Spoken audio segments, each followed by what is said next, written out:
So you've got a Westpac Worldwide wallet and you're ready to load it up. The big question is, how long does it actually take for a transfer to go through? Here's the breakdown. If you're transferring money from an eligible Westpac bank account or an account with one of Westpac's partner banks like St. George, Bank SA, or Bank of Melbourne, the process is pretty quick. Transfers from your own eligible Westpac account to your Worldwide wallet happen almost instantly. You should see the funds available in your wallet right away.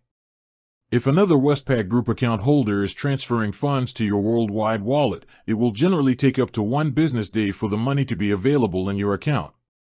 The clock on that one starts ticking once the person sending the money gets confirmation that the transfer has been processed.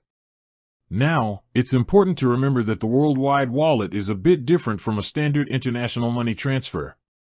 It's a prepaid travel card. You load it with Australian dollars first, and then you can choose to convert those funds into one of the supported foreign currencies. This conversion step can also happen instantly within the Westpac app or online banking, which is a big part of the card's convenience for travelers. So, transfers from your own Westpac account are instant.